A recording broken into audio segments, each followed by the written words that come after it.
បាទសួស្តីបងប្អូនបាទថ្ងៃនេះខ្ញុំនឹងឆ្លើយតបបាទសំណួរក៏ដូចជាធ្វើបាទវីដេអូដើម្បីឆ្លើយតបពាក់ព័ន្ធទៅនឹងបាទបងប្អូនសួរច្រើននឹង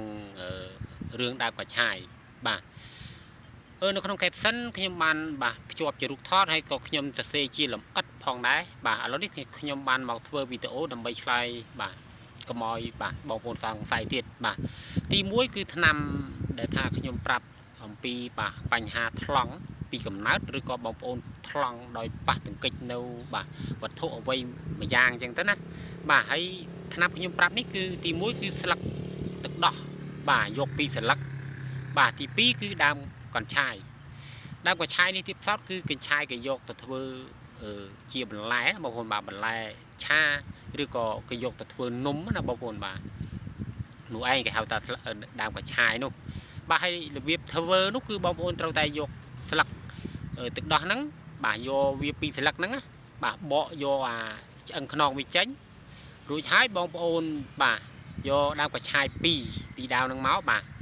ក្នុងមួយសន្លឹកបងប្អូនដាក់ដើមកញ្ឆាយហ្នឹងមូលដូចថ្នាំមូលវាមូលជាមួយនឹងដើមកញ្ឆាយមួយដើមអញ្ចឹងណាមួយមុខមួយណាបងប្អូនបាទរួចហើយបងប្អូនមូលវាឲ្យទូចហើយបងប្អូនលុញវាណាលុញវាមកល្មមលុញធ្វើឲ្យទូឲ្យទុនណាបាទក្នុងស្លឹកកញ្ឆាយអាជីស្រ័យស្លឹកទឹកដោះមួយស្លឹកហើយនឹងដើមកញ្ឆាយមួយដើមបងប្អូនមូលចូលគ្នាមួយដើមបាទមួយស្លឹកទៀតមូលដូចគ្នាមួយដើមទៀតអញ្ចឹងណាខ្ញុំបញ្ជាក់ឡើងហ្នឹងរួចហើយបងប្អូនមូលវាឲ្យបងប្អូនលុញបាទលុញវាធ្វើម៉េចឲ្យវាទូឲ្យវាទុនរួចហើយក៏បងប្អូនយកទៅញុកនឹងតាជាយើងរុំតាជាយើងហ្នឹងបាទញុកទាំងសងខាងមកបើយើងថ្លង់សងខាងយើងញុកសងខាងបើយើងថ្លង់មួយខាងយើងញុកមួយខាងមកបាទបងប្អូនញុកហើយបងប្អូនញុកធ្វើម៉េចកុំឲ្យចេញខ្យល់បាទកុំឲ្យចេញខ្យល់តាមតាជាញុកឲ្យចិត្ត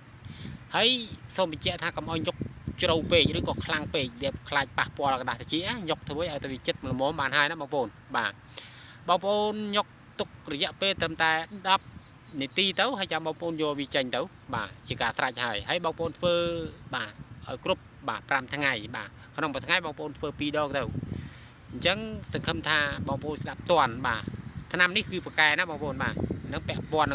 នឹងការយើងថ្លង់បាទយើងស្ដាប់អីលឺហ្នឹងអាហ្នឹងគឺឆ្នាំយើងនេះបាទគឺប្រកែណាអញ្ចឹងវីដេអូសូមឲ្យបងប្អូនបាទជួយចែកម្លែកទៅដល់បងប្អូនយើងដទៃទៀតបាទឲ្យគាត់